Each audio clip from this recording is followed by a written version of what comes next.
এবার ভোটের মুখে কলকাতায় অস্ত্র উদ্ধারের ঘটনা। স্ট্র্যান্ড রোডে একটি সুলভ শৌচালয় থেকে অস্ত্র এবং গুলি সহ একজনকে গ্রেফতার করা হয়েছে বলে জানা যাচ্ছে।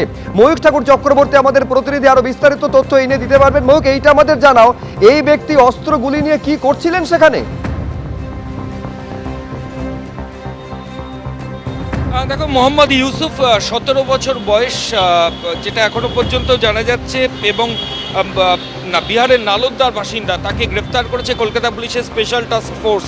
এই মুহূর্তে আমরা দাঁড়িয়ে রয়েছি স্ট্যান্ড রোডে। আমি ক্যামেরা পার্সন বিশ্বজিৎ সাহাকে বলবো দেখানোর জন্য। আমার সামনে একটা পে অ্যান্ড ইউজ টয়লেট দেখা যাচ্ছে। আজকে সকালে গোপন সূত্রে খবর পেয়ে এসটিএফ এর অফিসিয়ালসরা এখানেই আসেন এবং এখান থেকে একজনকে সন্দেহভাজন একজনকে এখান থেকে আটক করা হয়, এবং এই যাকে আটক করা হয় তার কাছ থেকে বেশ কিছু গুরুত্বপূর্ণ জিনিস পুলিশ আধিকারিকরা বাজেয়াপ্ত করেছেন। তার মধ্যে তিনটে কান্ট্রিমেড সিঙ্গেল শটার রয়েছে, 7mm পিস্তল রয়েছে, 4টে ম্যাগাজিন রয়েছে, 18 পিস 8mm কার্তুজ রয়েছে, 22টা 7.65 বোরের যে কার্তুজ সেগুলো রিকভারি হয়েছে। এবং এই আর্মসগুলো বিহারের নালন্দা থেকে ওই ব্যক্তি নিয়ে এসেছিলেন বাসে করে, দূরপাল্লার বাসে করে তিনি এসেছিলেন। ব্যাগের মধ্যে এই আর্মসগুলো ছিল এবং তার আগে থেকেই এসটিএফ এর অফিসারদের কাছে খবর ছিল, এবং এই ব্যক্তি নালন্দা থেকে কলকাতায় পৌঁছানোর সঙ্গে সঙ্গে স্ট্যান্ড রোড থেকে এসটিএফ এর গোয়েন্দারা ওই ব্যক্তিকে হাতে নাতে ধরে ফেলেন এবং তার ব্যাগ থেকে এই হিউজ অস্ত্র সেগুলো উদ্ধার হয়েছে।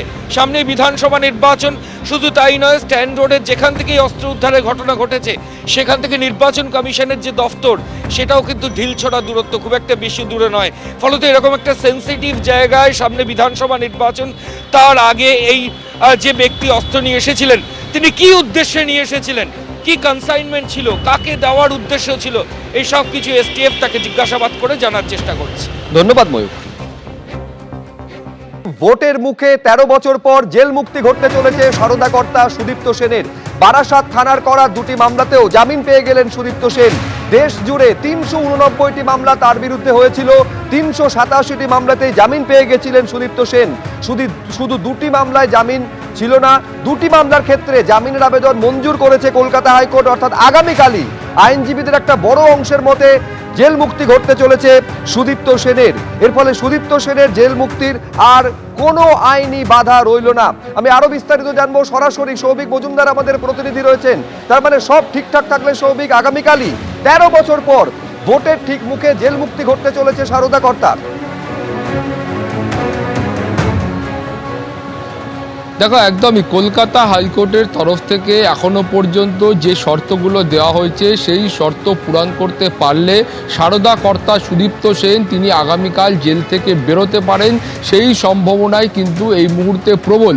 এখন তুমি জানো যে কলকাতা হাইকোর্টের তরফ থেকে আজকে যে শর্ত দেওয়া হয়েছে সেই শর্তে বলা হয়েছে যে 5,000 টাকার বন্ডে তার এই জামিনের আবেদন মঞ্জুর করা হলো। তার পাশাপাশি তাকে বলা হয়েছে এই ইনভেস্টিগেশনের ক্ষেত্রে তাকে সব রকমভাবে সাহায্য করতে হবে, তাকে পাসপোর্ট জমা রাখতে হবে, তাকে থানায় গিয়ে হাজিরা দিতে হবে, এবং ট্রায়ালের সময় বলা হয়েছে যে প্রত্যেক দিন ট্রায়ালের সময় তাকে ফিজিক্যালি বা ভার্চুয়ালি তাকে হাজিরা দিতে হবে। এই সমস্ত শর্ত আরোপ করে তার জামিনের যে আবেদন ছিল সেই জামিনের আবেদন আজকে কলকাতা হাইকোর্টের তরফ থেকে মঞ্জুর করা হয়েছে। এখন এই কলকাতা হাইকোর্টের সামনে যে দুটি আবেদন তিনি করেছিলেন সেই দুটি আবেদনই বারাসত থানায় যে দুটি মামলা হয়েছিল এবং এরাজ্যের পুলিশের তরফ থেকে যে মামলা হয়েছিল সেই মামলার প্রেক্ষিতে তার আবেদন মঞ্জুর করা হলো। এখন 2013 সালে এই দুটি মামলা হয় এবং সেখানে বলা হয়েছিল যে বারাসাত পিএস কেস নাম্বার 901 এবং 937 এই দুটো কেসের ক্ষেত্রেই কিন্তু তার আবেদন আজকে মঞ্জুর করা হয়েছে।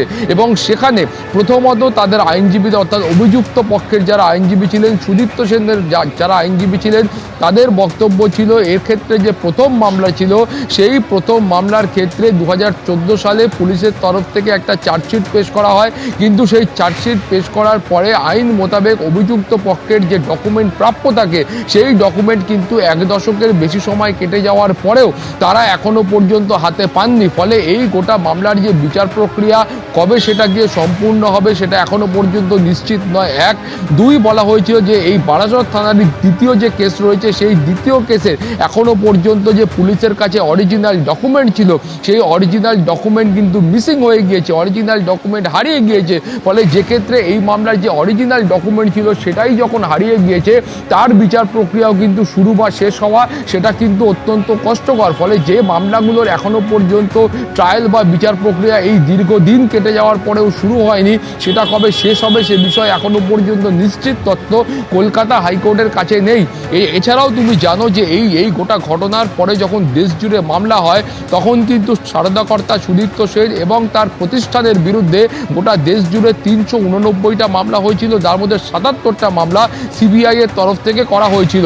ফলে তুমি বুঝতে পারছো যে এই সিবিআই এর তরফ থেকে যে মামলাগুলো করা হয়েছিল, কলকাতা হাইকোর্টের কাছে এই বক্তব্যটাও স্পষ্ট করে বলা হয়েছিল যে এতদিন কেটে যাওয়ার পরেও সিবিআই এর সেই মামলাগুলোর ক্ষেত্রেও এখনো পর্যন্ত ট্রায়াল বা বিচার প্রক্রিয়া শুরু হয়নি।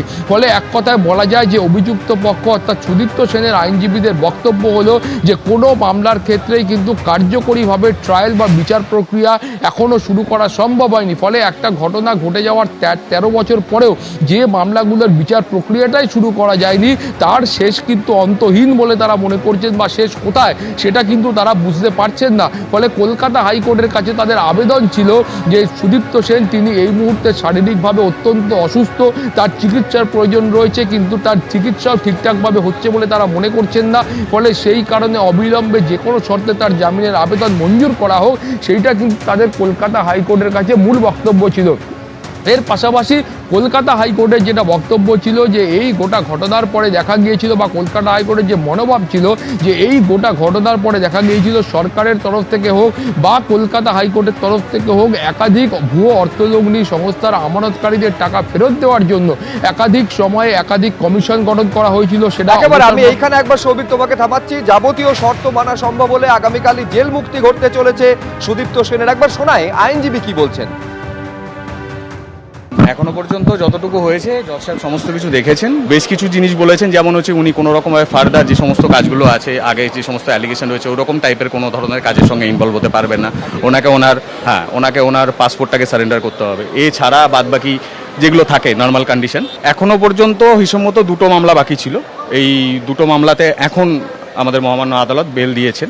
389 মামলা ছিল, তার ভেতর থেকে সিবিআই বেশ কিছু মামলা ওখানে টেক ওভার করে সুব্রত চট্টরাজ জাজমেন্টের পরে, এবং বাদবাকি যে সমস্ত যেগুলো ছিল সেইগুলো হচ্ছে আপনার স্টেট ইনভেস্টিগেটিং এজেন্সির কাছে ছিল। তারা এখন ইনভেস্টিগেশন করছিল, সবগুলোতেই সাবসিকুয়েন্টলি বেল হয়েছে। এই 2টো মামলা বাকি ছিল, সেই মামলাতে আজকে এখন বর্তমানে বেল। এবিপি আনন্দ এগিয়ে থাকে, এগিয়ে রাখে।